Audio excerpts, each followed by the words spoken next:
Yo, what is going on, guys? It is your boy Ariel H.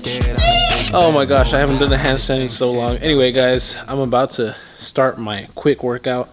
If you saw yesterday's vlog, I did back and didn't finish by, so I'm gonna finish by, do a little cardio, play some basketball, and then since it's a new year, I'm gonna teach you guys. If you guys have a camera or anything like that, I want you guys to follow along. After the workout, I'm gonna show you how to use your camera. I'm just gonna show you the basics, that way you understand the 3/4 main settings. That way you guys can be one day as good as me.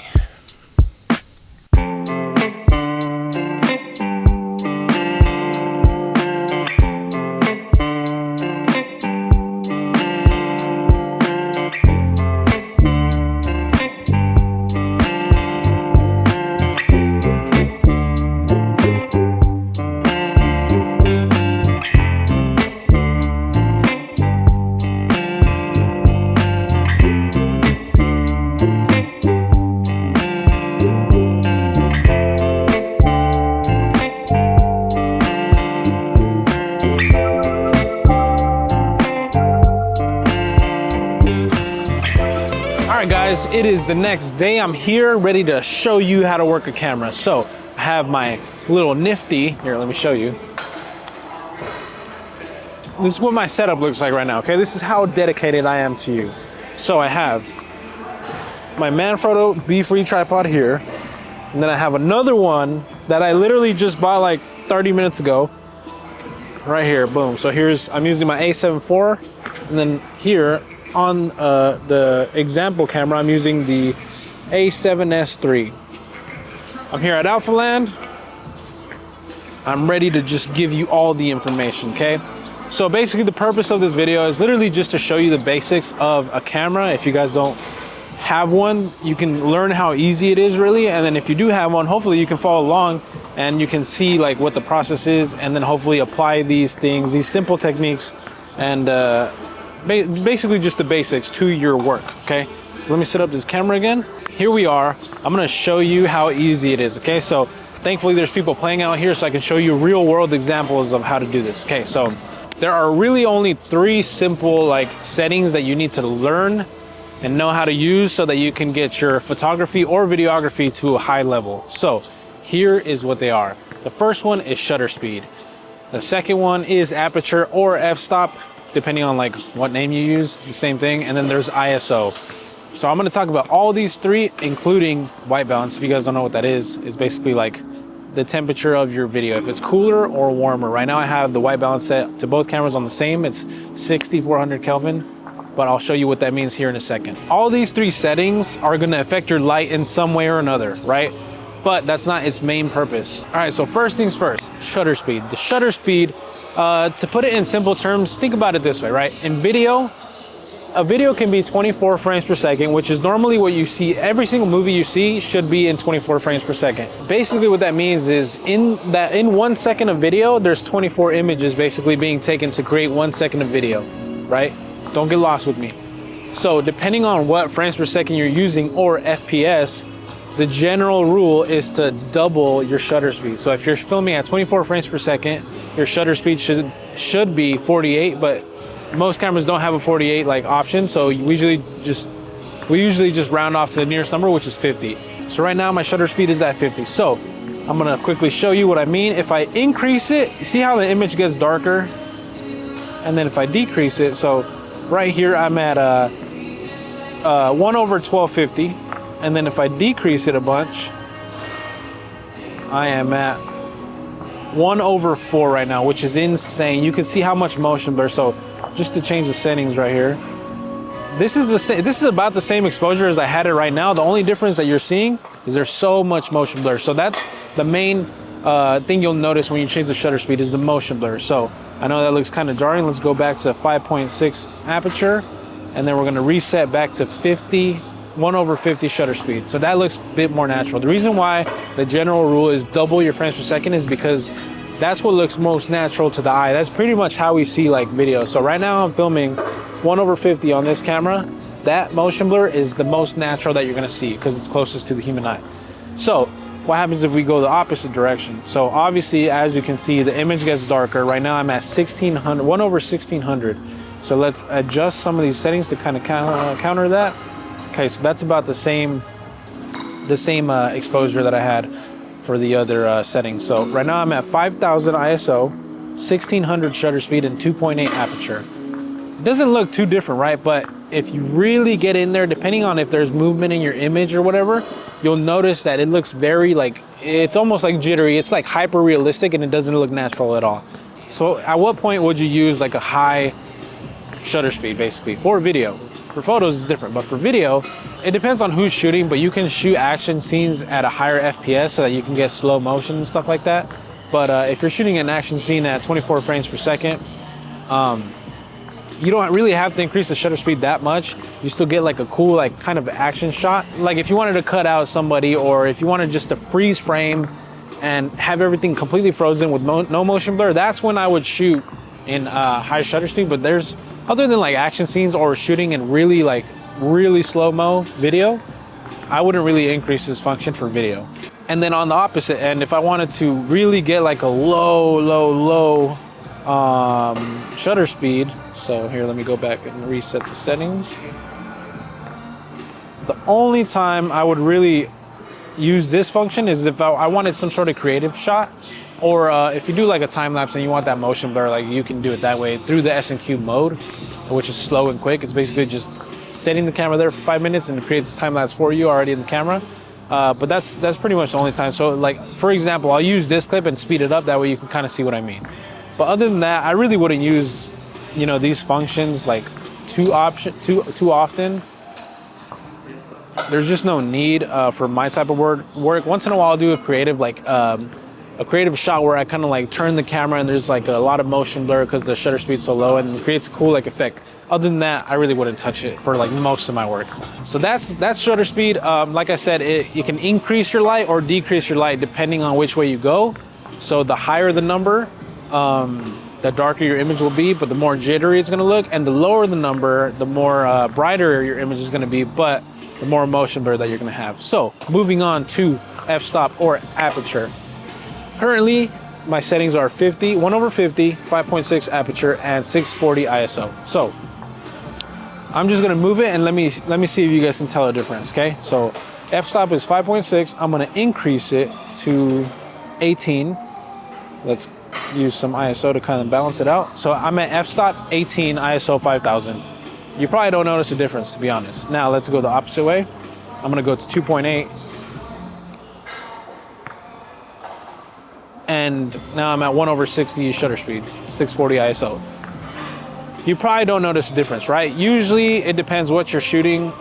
So the lower your f-stop, the more your lens opens up on the inside and allows more light to come in. So with more light coming in, the more light and the brighter your image is gonna look. So like I said, these all affect how bright and dark your image looks, but the aperture makes your lens open up, lets a lot of light in, makes your image brighter. And on the opposite end, if you crank it up, the inside of the lens basically allows less light to come in. It's like a little dot, and then your image gets darker. So when would you use these functions? Well, normally, if you're shooting like in the dark at night, something like that, I would use the lowest aperture so that you can kind of have a better image without sacrificing some quality or adding some noise into your image.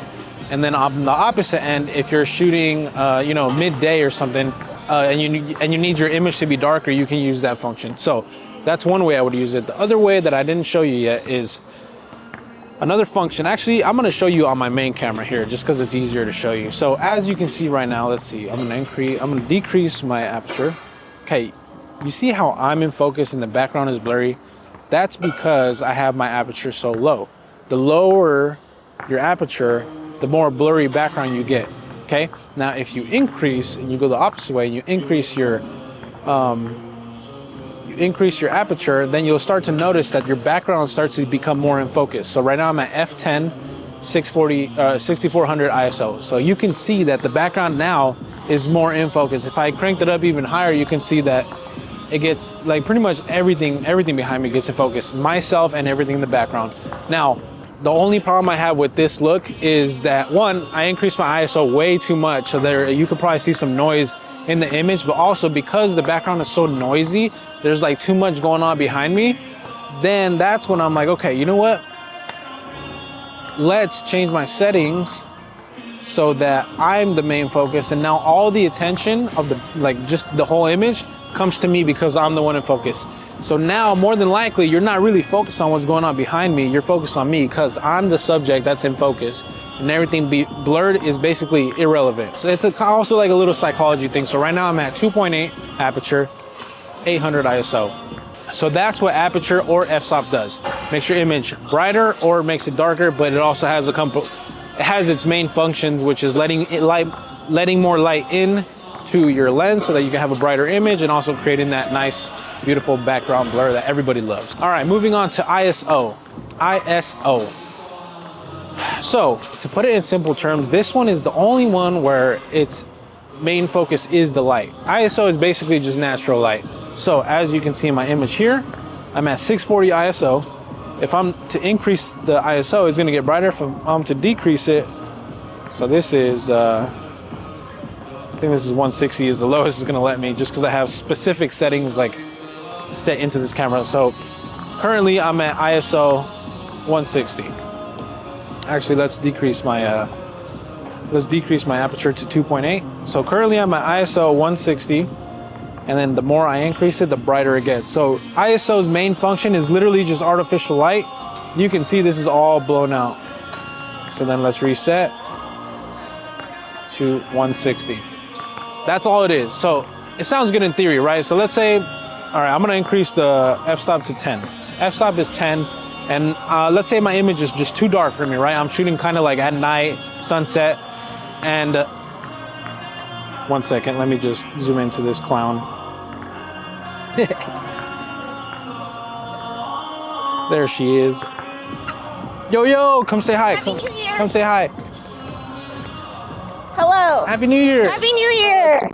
All right, back to the video. Sorry, I was rudely interrupted by Michelle. Michelle, if you're watching this, comment down below. Let's pretend it was nighttime, right? This is what nighttime would look like in the camera. So imagine this is the night scene, right? And this is the lowest aperture you could go. Remember, aperture opens up your lens, allows light in. If there's no light to let in, then it's gonna still be dark. So I lowered, let's pretend my f-stop was at 2.8 right now, is the lowest you can go for this lens. Remember, each lens is different. Some go to 1.2, 1.4, 1.8. Some go to 3.5, 5.6. It depends on your lens. The two lenses that I have here are minimum 2.8. So just remember, it depends on your lens. Now, let's pretend my current image was at night, f-stop was 2.8, shutter speed was 1/50, because remember, 1/50 is double the frames per second, which is 24 frames per second. I know, sorry, there's a lot of numbers. Hopefully you guys are following along. Anyway, it's nighttime, you wanna crank up your ISO because you want the image to be brighter. Now, the reason why you don't wanna just crank it up, because I can make the image brighter. There, boom, done. The reason why you don't wanna just crank it is because it's artificial light, it's not gonna look natural in the sense of, you're gonna see so much noise. If you don't know what noise is, it's basically just a bunch of little dots on screen. Here, I'll show you. You know what? Let me cover the lens. I'm gonna increase. Okay, you see all that? You see how that looks on screen? That is what noise is. So you don't want that in your image, obviously. It looks messy. So you need to like kind of know your camera and learn its functions. Thankfully, these two cameras that I'm using, which are Sony a7 IV and a7S III, they do very well in low light. So I usually don't run into that issue, but sometimes when it's real dark, I have to crank up the ISO. Learn your camera, guys. It really depends on what you want to allow in your videos. If you don't like noise whatsoever, learn the limit of when you can see visible noise, how much noise you can see, so that you can avoid it in the future. Now, there's also the other factor of just shoot. Doesn't matter how it looks, as long as you get the shot. Because it's better, sometimes it's better just to get the shot than not to have it at all. For example, if you're shooting a wedding and it's like at night, all the lights went out, but the wedding's still going on and they're about to do the first kiss. Would you rather not shoot at all, the first kiss, or would you rather just crank up that ISO, noise everywhere, but still get the shot and still have that memory, right? So it really just depends what you're shooting. So let's move this ISO. I'm going, increasing it. I'm at 10,000 ISO. That's a pretty good exposure right there, I'd say. So I don't know if you guys can tell, I'm gonna zoom in. if I don't know if you guys can tell, it's kind of hard because I have a tiny screen on here, but you should be able to see some noise around. Right now, there's lights around, so it makes it easier for me to like, it looks kind of normal here because this is exactly what I'm looking at. Like it's perfectly exposed. But on the video, you might see some noise. So learn your camera, learn how much noise it can take, and then you make that decision. So let's increase it a little bit more. I'm at 10,000 right now. F22, but let's pretend it's 2.8, remember. All right, we're increasing it to its max without being like processed, 102,400. So let's increase the shutter speed to 320. You can kind of see the jitteriness here that I told you about the shutter speed that you couldn't see before, but you should be able to see some noise, especially on the container right there. That's what happens. Like I said, remember, these cameras are really good in low light, so your camera's probably not gonna look the same. If it's like a cheaper camera, or like an older technology, it's not gonna look the same. It's gonna be very noisy, it's gonna be hard to look at. But learn your camera, learn what the max is, what you wanna allow. Now, look at this image here compared to properly exposed settings, proper settings all around, okay? So here's before, and this is after. This is how sharp your image should look. There's no visible noise. If there is, then it's kind of weird, but I'm at 1/50, f4.0, ISO 640. This is what it should look like. So sometimes the image looks good and it looks properly exposed. I remember I made this mistake as a beginner. I would like take a photo and it looked perfectly exposed, but I wasn't exactly sure what the settings did yet. So the image kind of looked good. There was some noise, but I didn't know what the settings actually did. So as I was watching YouTube tutorials, I learned that I had my settings all wrong. I went back to some of my old pictures and the settings that I saw were insane and ridiculous. So don't make the same mistake I did. That's why I'm making this video. It's the new year. If you're trying to learn a new hobby, pick up a camera. You can find a lot of cheap ones. I found my first camera for 500 bucks. I made way more money with that camera than I expected. And it started as a hobby, you know, I just wanted to create stuff, document my journey, and then eventually, like, I moved here to Texas, started doing work and started freelancing, and I made money doing it. That's how I survived. But that doesn't necessarily mean you have to do it. You don't necessarily have to do it as a job, freelancing to get paid, whatever. You can just do it as a hobby, because at the end of the day, like, this is all a creative process, and it's fun creating cool stuff. And it's fun capturing memories. My favorite thing to do with photo and video is capturing memories. I don't care about the polished stuff as much as creating like a solid memory that I can hold on to and look back on. So that's pretty much why I'm doing these daily vlogs, and that's why I'm doing this tutorial, so I can show you how to do that. Now, obviously we have our phone nowadays that pretty much does it all for us, but it's a different type of art, and I really appreciate photography and videography. So that being said, that's pretty much the basic functions. Now let's move on to photo real quick. It's gonna be quick because like you already understand all the settings. There's just minor tweaks with the shutter speed that I want to show you. So let's stop recording here. Boom, main camera. Oh, what's up, baby? All right, so I'm gonna take a couple photos and I'm gonna explain to you what settings I'm using so that you guys kind of know what's going on here. So, all right, so generally most cameras will go down to 100 ISO. Depends on your camera. I set some limits on this camera so that I don't like go that low, but depending on your camera, that's probably the lowest that you'll see, and that's probably the one that you should stick to, okay? So here we go. I'm gonna take a photo here at, let's see, I'm gonna set this to 100. I'm gonna take a proper photo here. This is probably what I would shoot it as.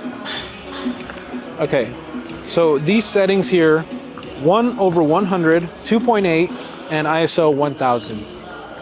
That is a pretty good photo. Now, there's multiple ways where you can get this exposure, but like I said, just because there's multiple ways doesn't mean they're all right. So here's the same example of a photo with different settings with the same exposure. Okay, so this image here has 1/4 shutter speed, f5.0, ISO 160. So you can tell the exposure is the same. As far as the light goes, it's pretty much the same, the colors and the lights. Now, what you'll notice is because I have my shutter speed so low, remember I told you for video, you can see the motion blur if you have the shutter speed so low. Same thing with photos. The only difference is photos is taking one image, right? Basically, it's the same as like watching a video with the low shutter speed and then just like screenshotting. You're gonna see motion blur. Now, you can see this guy's arm kind of blurry. The guys in the background are kind of blurry just because that's where there's movement. Now look everywhere else where there's not any movement. It's pretty sharp and in focus. The only thing is I'm so zoomed in and I'm doing this handheld, so maybe I shook a little. So if it is a little blurry in other areas, then that's just because I'm shaking. I'm so zoomed in. So That's an example of a photo being taken right, but also the wrong way. Now I'm gonna show you another example of the ISO being cranked up all the way. So I'm just gonna go as to however high it lets me. 102,400. I'm gonna crank up this f-stop and I'm gonna crank up this shutter speed. Actually, I can't crank it up that much. So let's crank up this shutter speed. Remember, the exposure looks the same on all these photos. The difference is the settings. Okay, so in this photo now, you can see there is no motion blur anywhere. The reason why is because I had my shutter speed at 1/1000, so it captured the image really fast. Whereas if I had it at 1.4, like the last image, it captured it really slow. So I would click, and then it would take a while, and then click again. That's how long it takes to capture the photo. Now with the 1/1000, it's instant, almost like instantaneous. That's why you can see the ball frozen in time. Now, my other settings here are f-stop or aperture 7.1.